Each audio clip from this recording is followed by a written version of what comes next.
أعوذ بالله من الشيطان الرجيم. بسم الله الرحمن الرحيم.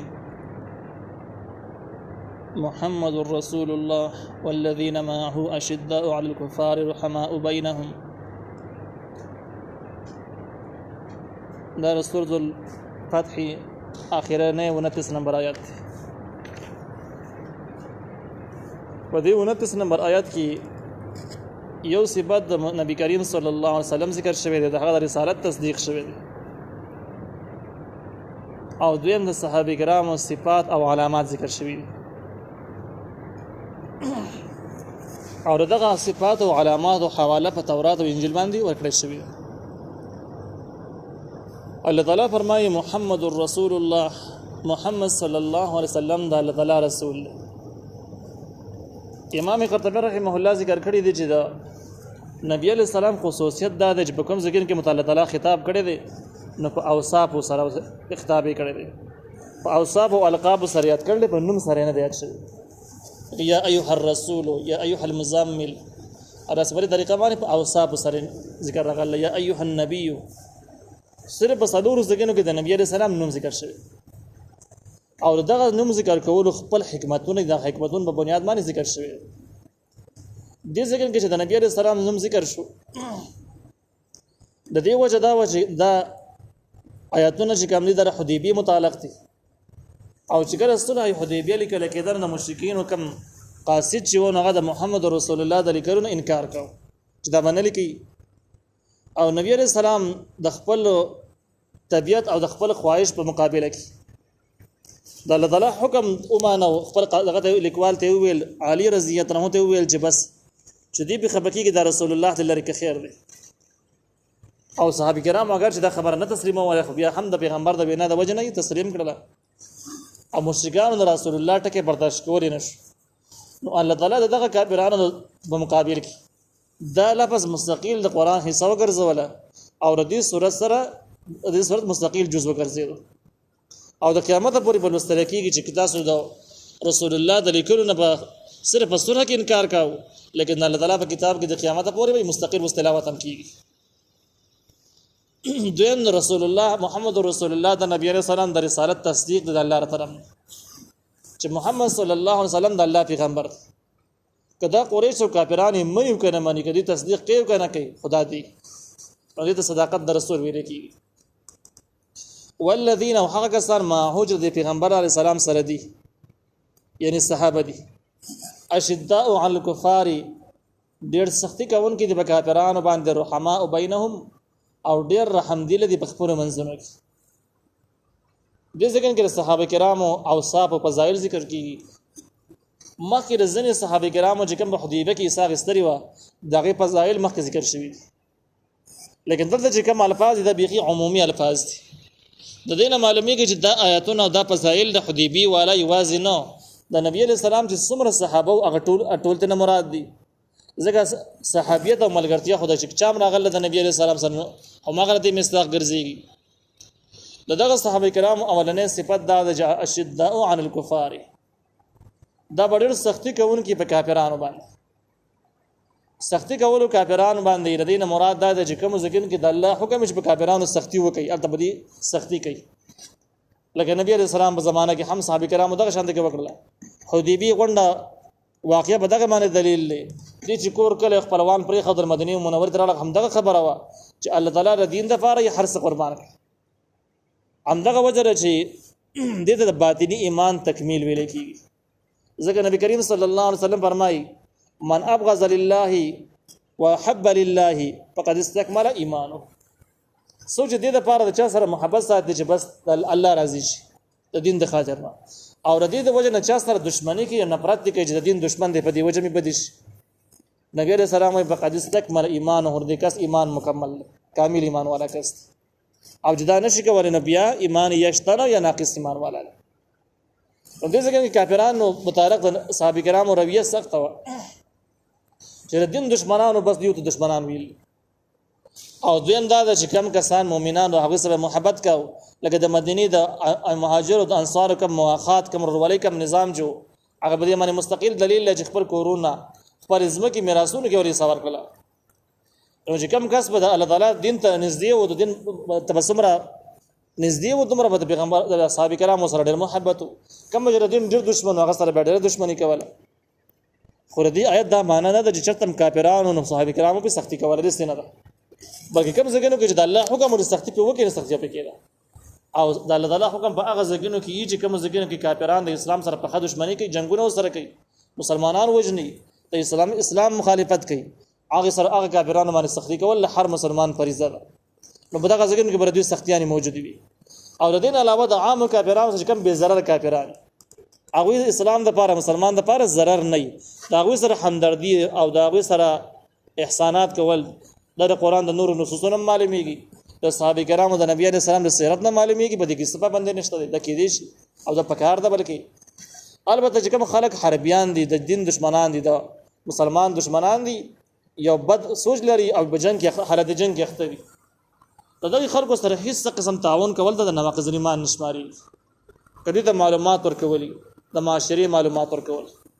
یا د مسلمانانو کمزوري رازونه ورته خودل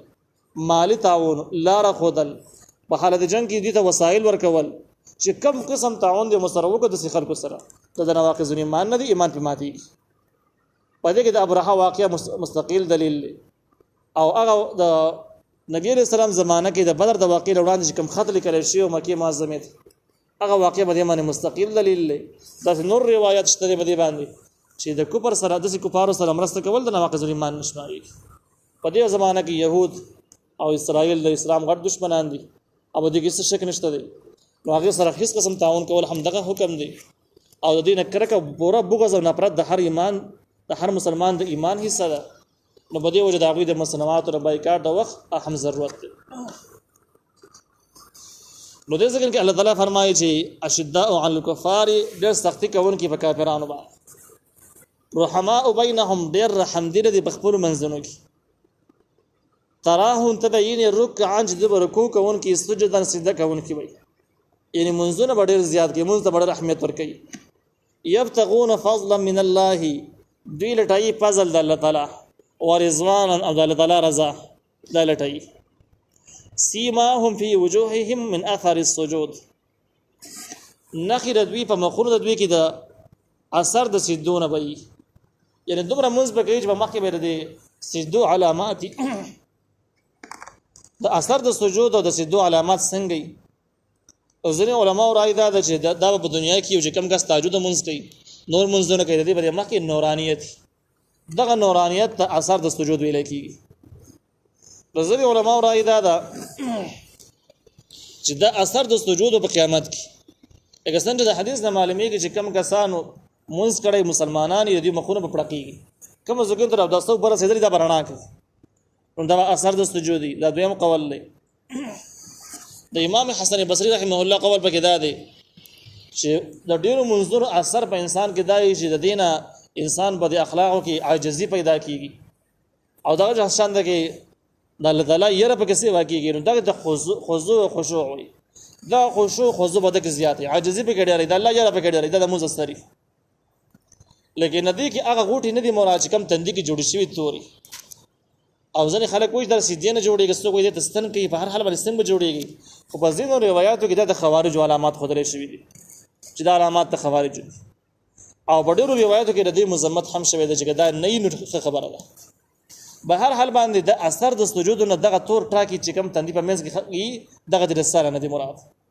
او اثر د سجود دغه د جیا نورانیت مراد دی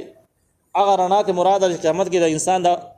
کم کسان چې 10 کې د اندامون نه رڼا زی دغه مراد ده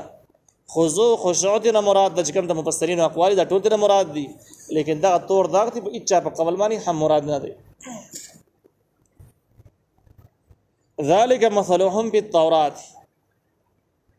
او دا مثال د دوی په تورات کې دی تورات کې دا دي چې د صحابه کرامو چې کوم علامات دي نو هغه دا دي چې دوی په کافرانو باندې سخت خپل منځونو کې برحم دي لای او ردی په مخونو کې برسېدو اثر او علامات موجود دي دغه مثالونه دا په تورات کې موجود دي ومثلهم بالانجیل او مثال د دوی په انجیل شریف کې کزرع پشان داغي فصل لاخرج شطئه جراو باسي دیغه خپل فازره نو دا فازره نو درا وخیږي فاستغلظ بیا کلک شي فاستوى على سوقه بیا ودرېږي دا په خپل تنه باندې یعنی مضبوط شي يعجب الزراع خوشالۍ زمیداران لره ليغيظ بهم الكفار او وسکیږي بده معنی کافران بده ځکه کې دا د آیاتو لفظي ترجمه شو د دې په مطلب کې د مفسرینو درې اقوال یو قول دا دی چې دا ذالک مثلهم فی التوراۃ په تورات باندې په وقف وکي او دې ځکه کې معانقه لیکلم دا جائز معانقه ده مدې باندې چې وقف وکي هم دا مسله شو ولا چې د دوی علامات چې کوم دي مثال په تورات کې دا ذکر شوی دی چې دوی په ډېر عاجزی کوونکې وایي د الله نه بیریږي پر منځونو کې به محبت زیات دي دشمنانو باره کې به سخت او د دین اخوا چې کوم د بل ځان له جمله د جو مثلهم په الانجیل د دې مثال په انجیل کې کزرع پشان دغه فصل د ځان له خبره شو د یو قول او دا راجح قول معلومیږي دویم قول دا چې په تورات باندې وقف مکوه بلکې په انجیل باندې وقف وکړه نو بیا به څه شي چې ذالک مثلهم بالتوراۃ ومثلهم بالانجیل دغه مثال د دوی په تورات او په انجیل کې دی یعنی تورات او په انجیل په دوانو کې دا لیکتي چې کافرانو چې صحابه کرام چې کوم دي د کافرانو باره کې بسختی مؤمنان باره کې برحم دی لای ډېر منځ کوون کې وای دا خبره په انجیل کې هم شته دی بیر دین اخوا کزرع اخرج شطه د ځان له جمله د مستقله جمله شو تورات او انجیل سره تعلق نشته دا دویم قول او دویم احتمال درېمه خبره پکې دا د شي چې دا تورات باندې ځان له وقف شي او په انجیل باندې ځان له وقف شي او کزرع اخرج شطه د ځان له مستقله جمله واغستل شي لیکن انجیل شریف چې کوم په حال موجود دی هغه انجیل شریف نه دا اولنی قول تایید معلومی اولنی هغه تایید د څه دی چې هغه کې اوس کم تحریف شده انجیل له هغه کې هم د اشارات موجود دي چې په هغه کې د نبی علیہ السلام علامات ذکر او هغه علاماتو کې دا خبره ده چې دا به دا چې کله راخاره شي مکه طرف ته دې سره بل زره کسان ور سره دې سره بلاس کې به اتشین شریعت ور سره او دغه شان د کې چې کم علامات دي د اتشین ټکی هغه اتشین ټکی استعمال شوی اتشین نه معلومی کې دا چې د دین مودا اشاره د اشدات چې دې سبب د شریعت ور سره د دین به ور سره چې دغه دین کې به د حربي کافرانو د پاره د محبت او تعلقات اس گنجائش هم نه سختی کوونکی وي دغه شان لزر کسانو ذکر به دغه روایت کې شته د انجیل پر روایت او صحابه کرام چې کله مکه معظمه ته داخله دویم لزر صحابه کرام نو اگر چې دغه انجیل تحریم شده دی لیکن دغه د الفاظو کې د اشارات موجود دي چې هم دا اولنې قول تایید ته معلومیږي چې په تورات کې د مثال ځان لدی او د انجیل کې د مثال ځان لدی انجیل کې چې کوم مثال دی هغه کې دا چې د مثال دغه صحابه مثال به د فصل په شان کې ډیریږي با او دی په ټوله دنیا کې بدوی رڼا خوري هغه ټکو نه معلومیږي دا چې دا مثلا په انجیل هم دغه مضمون طرف ته اشاره ده نو الله تعالی فرمایي چې مثلا په انجیل یا مثال د صحابه کرام په انجیل کې د سیده کزرع پشان دغه فصل اخرج شطه جراو باس تیغه خپل فازره نو دا دندار راوزی د زمکینه فاستغلظ بیا کلکش فاستوى بیا ودرېږي علی سوقه په خپل تنه باندې سوق اصل کې پندای ته وای مراد لري د فصل د کم بوټه چې د غیر تنه د مراد ده يعجب الزراع خوشالۍ زمیدار لره کله چې فصل خراب وکړي چې خپل تنه باندې مضبوط ودرېږي یعنی غټ کلکش او ماته دل نه وځي نو بیا زمیدار چې ویني زمیدار خوشاله چې فصل صحیح روان ليغيظ بهم الكفار او دې د پاره چې غوسه کې بده معنی کافران دا خو څنګه تشبیه ده دغه فصل نه مراد صحابه کرام دي چې صحابه کرام اول چې کله اسلام شروع شون دا ډېر زیات لګو معمولی کسان یو څو کسان او دغه شاند کې مکه معظمه کې اول 3 کسانو ډېر کمزور یو بیا ورو زیاتېدل به تر دې حد پورې عمر فاروق رضی الله عنه ایمان راوړ خالد بن ولید رضی الله عنه ایمان راوړ ورو دې سیوا کېدل